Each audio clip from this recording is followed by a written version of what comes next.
বৈদিক জ্ঞান ইউটিউব চ্যানেলে আপনাদের সকলকে স্বাগত। কখনো ভেবে দেখেছেন, যদি হঠাৎ আকাশ ভেঙে এক বিশাল নদী পৃথিবীর দিকে নেমে আসে, তখন কি হবে?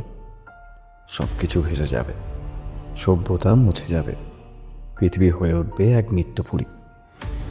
কিন্তু ঠিক এমনটাই এক ভয়ঙ্কর মুহূর্তে একজন দাঁড়িয়েছিলেন পৃথিবীকে রক্ষা করতে। কে তিনি, আর কীভাবেই বা থেমে গেল সেই ধ্বংস, জানবো এই ভিডিওর মাধ্যমে। হাজার বছরের তপস্যার পর রাজা ভগীরথ অর্জন করলেন অসম্ভব এক বর, স্বর্গের পবিত্র নদী গঙ্গা। তিনি সেই গঙ্গাকে পৃথিবীতে অবতরণ করাবেন। কিন্তু এই বরই হয়ে উঠল সবচেয়ে বড় বিপদ। কারণ গঙ্গা শুধু নদী ছিলেন না, তিনি ছিলেন এক মহাজাগতিক শক্তির প্রবাহ। দেবতারা বুঝতে পারলেন, যদি গঙ্গা সরাসরি পৃথিবীতে আছড়ে পড়েন, তাহলে পুরো পৃথিবী ধ্বংস হয়ে যাবে।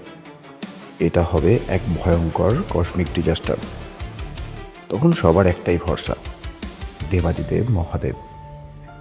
গঙ্গা নেমে এলেন অহংকারে ভরপুর অপ্রতিরোধ্য শক্তি নিয়ে।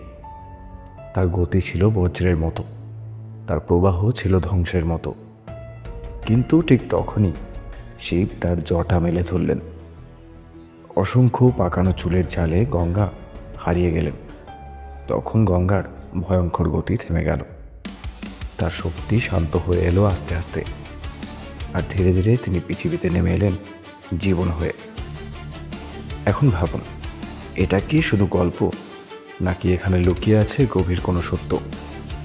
অনেকে বলেন, শিবের জটা আসলে এক ধরনের ন্যাচারাল এনার্জি কন্ট্রোল সিস্টেমের প্রতীক, যেখানে হঠাৎ আসা বিশাল শক্তিকে ধীরে ধীরে নিয়ন্ত্রণ করা হয়। যেমন বাঁধ দিয়ে নদীর স্রোতকে থামায়, পৃথিবীর বায়ুমণ্ডল মহাকাশের আঘাত কমায়, ঠিক তেমনি শিবের জটা গঙ্গার শক্তিকে শোষণ করে পৃথিবীকে রক্ষা করেছিল। এই গল্প শুধু একটি পুরাণ নয়, এটা এক শিক্ষা। শক্তি যতই বড় হোক, নিয়ন্ত্রণ ছাড়া তা ধ্বংস ডেকে আনে। আর সঠিক নিয়ন্ত্রণে সেই শক্তি হয়ে ওঠে জীবনের উৎস। তাহলে বলুন, এটা কি শুধু কল্পনা, নাকি প্রাচীন জ্ঞান, যা আমরা এখনো পুরোপুরি বুঝে উঠতে পারিনি? গঙ্গার এই গল্পে তুমি কি দেখো, মিথ না সায়েন্স? কমেন্টে লিখে জানাও।